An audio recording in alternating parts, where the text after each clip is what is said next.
उसको देखते हुए भारत सरकार ने भारतीय जैन संगठन को सन 2022 में 100 जिले पूरे हिंदुस्तान के गोद दिए।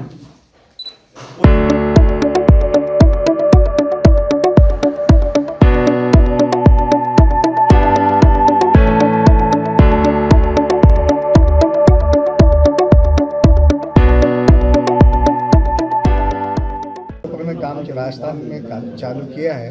पिछले साल से हमने इसकी विधिवत उद्घाटन पाली जिले से किया है और अभी इस बार भी पाली जिलों में करीब 4 दिन पहले काम शुरू हो चुका है ऑलरेडी। और एक एक जिले को जैसे जैसे हम आगे बढ़ रहे हैं, हमारी मशीनों की उपलब्धता हो रही है, वैसे वैसे एक एक जिले को धीरे धीरे करके हम चालू कर रहे हैं। क्योंकि इसके अंदर में हमें देखना पड़ता है कि तालाब सूखा कि नहीं सूखा है, क्योंकि अगर जहाँ पानी है वहाँ हम काम नहीं कर सकते। जो तालाब सूख जाते हैं वहीं से काम करते हैं। और हमारे जो सरकार हमें लिस्ट देती है वीडियो के माध्यम से, वीडियो एक्सीएन साहब को देता है, एक्सीएन साहब हमें एक लिस्ट प्रोवाइड करते हैं। उस लिस्ट को हमारे अधिकारी लोग जाके उसका सर्वेक्षण करते हैं कि किस तालाब से लोगों को ज़्यादा से ज़्यादा फ़ायदा मिल सके। सबसे पहले हम उसी तालाब पे काम करने का, ये हमारा एक मॉडस ऑपरेंडी बना हुआ है, उस हिसाब से हम काम करते हैं।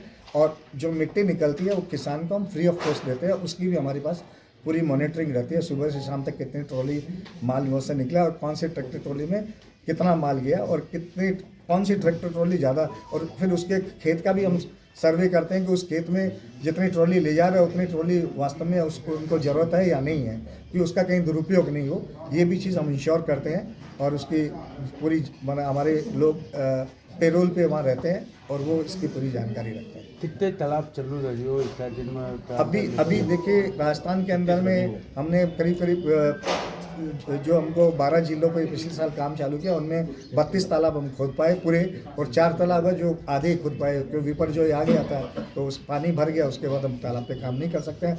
इस साल का एक्सपेक्टेशन है कि मेरे ख्याल से लगभग 300 से 350 तालाब को हम मिनिमम करने का ध्येय है। अगर ज़्यादा होगा तो हम ज़्यादा भी करेंगे। कौन से जिले में है अभी हमारे पास 17 जिले हैं, जिसमें अजमेर जिला, बूंदी, भरतपुर, बालोतरा, बाड़मेर, भरतपुर, फिर भीलवाड़ा, चित्तौड़गढ़, डूंगरपुर, जालोर, जयपुर, जोधपुर, कोटा, पाली, राजसमंद, सांचौर, सिरोही और उदयपुर। ये टोटल 17 जिले हमारे पास में हमारा टाई अप हो गया सारे डिस्ट्रिक्ट कलेक्टर से, और उनकी लिस्ट मिलनी बाकी है।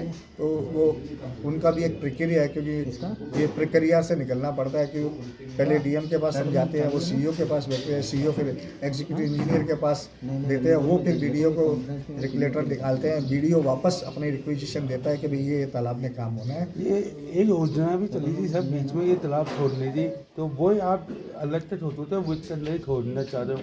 हम नया तालाब नहीं खोद रहे हैं। जो एग्जिस्टिंग तालाब जो अवरुद्ध हो गए हैं, जिनका पानी का आवक कम हो गई है या जिनमें नीचे गाद भर गई है और उनकी कैपेसिटी कम हो गई है, उनकी हम कैपेसिटी रीबिल्ड कर रहे हैं। उन तालाबों को वापस से खोद के और उनकी आवक क्षमता बढ़ा रहे हैं। ठीक है। और बहुत सारे तालाबों में यहाँ पे जो पिछले साल हमने काम किया है, तो जो हमने पाया 90% तालाबों पे अतिक्रमण भी हो गया है, क्योंकि वो सूख गए तालाब, कई सालों से भरे ही नहीं, तो वहाँ बस गए लोग। अभी बापावर का मैं उदाहरण देता हूँ, तो वहाँ पे करीब 40 घर, एक तालाब के अंदर 40 घर बने हुए थे। तो हमने फिर डीएम को वहाँ से बुला के हाथों हाथ उनका पुनर्वास करवा के परमानेंट जगह दिला के और उनको वापस स्थापित किया, वहाँ से हटा के दूसरी जगह। पहले उनको हमने ये कहा कि पहले उनका पुनर्वास करिए, तो आप विस्थापन तो कर देंगे लेकिन उनके पुनर्वास की व्यवस्था पहले की जाए तब वो करिए। ये बापावर का उदाहरण दे रहा हूँ मैं, जो एक तालाब जिसमें 40 परिवार थे, उनको फिर हमने ट्रैक्टर ट्रॉली। सर आपका मेरा नाम राजकुमार बाफना है और मैं पूरे राजस्थान प्रदेश का भारतीय जन संगठन से पानी का जो भी काम मैं देख रहा हूँ। और हमारे संस्थापक श्रीमान शांतिलाल जी मूथा है, जो कि पूरे प्रदेश के